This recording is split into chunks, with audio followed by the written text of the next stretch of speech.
What's up, guys? Welcome back to the Radix Gym YouTube channel. I'm here with John, Michael, J Money, Bianco.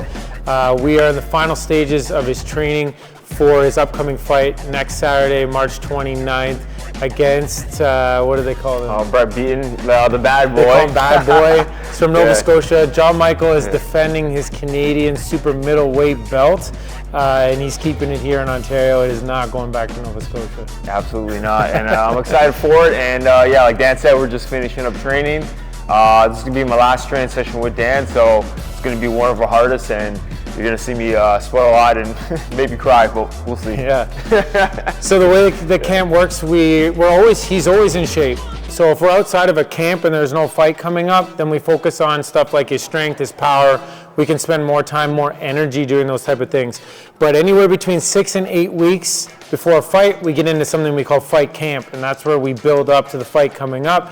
And we get a lot more specific with what we're doing as far as his conditioning and his training. We can't be spending too much time, energy, nervous system fatigue on heavy lifting, power stuff. We have to start to get him in shape, make sure we keep the strength and power, but it's limited what we do. And then by the end of this training camp comes to today, and this is where we put all the conditioning, all the power, speed into one workout. We mimic what a fight is going to be like for him. So he's fighting 8 rounds of 3 minutes on, 1 minute rest. And that's exactly what we're doing today. We're going 3 minutes on, 1 minute rest, 8 rounds in a workout we call the Ghost, where he's going to do a minute of max calories on the air bike, then a minute of max burpees, then 30 seconds of max double unders, and 30 seconds of max battle rope as fast as he can go. He'll rest for a minute. We'll have his heart rate monitor set up. We'll see how high his heart rate gets, how well he recovers between rounds. We're doing that 8 times, and we have specific paces we're trying to hit on each exercise for each round. We're gonna see if we can tire him out. We're gonna make it worse than the actual fight itself physically, so that he knows when he gets in the ring, he can pick and choose when he wants to put it on or pull it back. Yeah, R.I.P. R.I.P., let's go. So he always starts off with like a general cardio movement, whether it's a little jog or on the air bike. It just gets blood flow moving through all his joints, gets his heart rate up where his body's gonna feel good once he starts actually working out and going. There's nothing worse than going into super hard conditioning or a fight with a bad warm-up. Your body's just not prepared and your heart rate spikes way too fast. So this prepares him to do that. There's a lot of road work. So road work in the boxing world is all the running that they do. We find road work to be the most applicable way for boxers to build big aerobic bases. Because they're on their feet throughout the whole fight, it makes more sense for them to do road work at a certain heart rate versus being on like a bike or something like that. It's been pretty good, to be honest. I mean, I was away on vacation. I can't really call it vacation, but it kind of was. So it was good. I kind of got my mind right a bit. Obviously, you know, through camp, you know, you have to deal with some injuries, you know, obviously being sick, cutting a lot of weight. But it's just been like almost every other camp. I think my mindset definitely shifted this camp in comparison to others where I'm not as focused. So I'm pretty dialed in this camp.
Now there's nothing left to do but just get it done.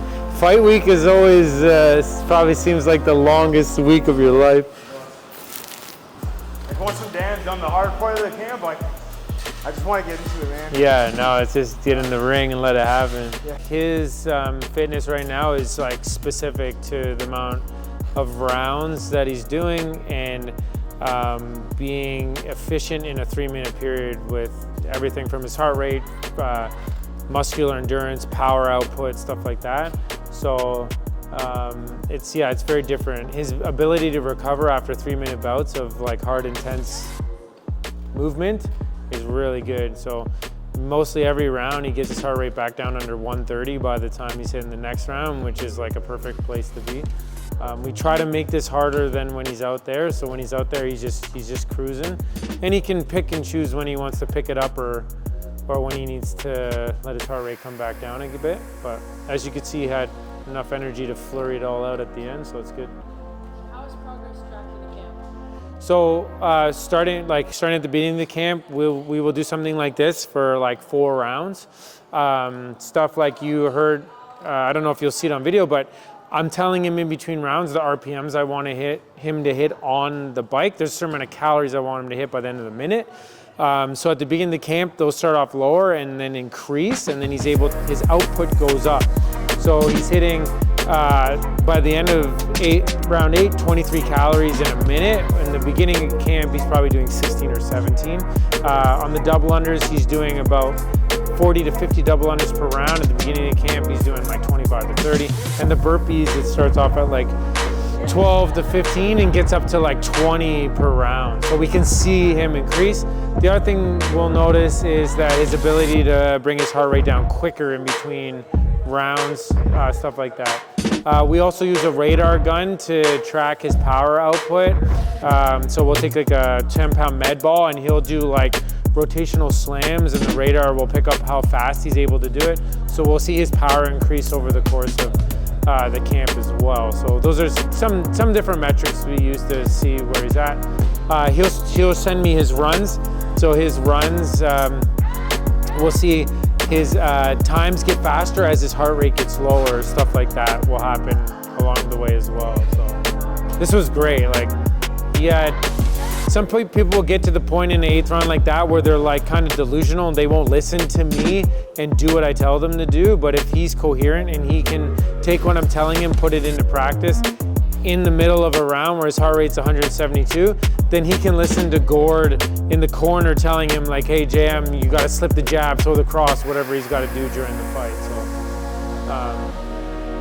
So it's one thing just to go balls out and mentally check out. It's another thing to be checked in and understand what's happening, because so much of what's going to happen in the fight is act, react, see what your opponent's doing, and then make sure that you're countering them properly to win the fight or end the fight.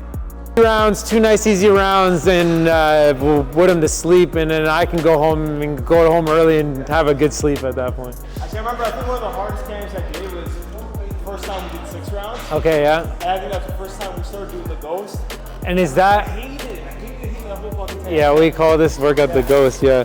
Who did you fight? Finishing the round like the first minute. Oh, he fought Tommy that fight. Yeah, he fought Tommy Hula and knocked him out in the first round. And he's like, I'm so fit and I didn't even get to fight this guy. I just knocked him out in round 1.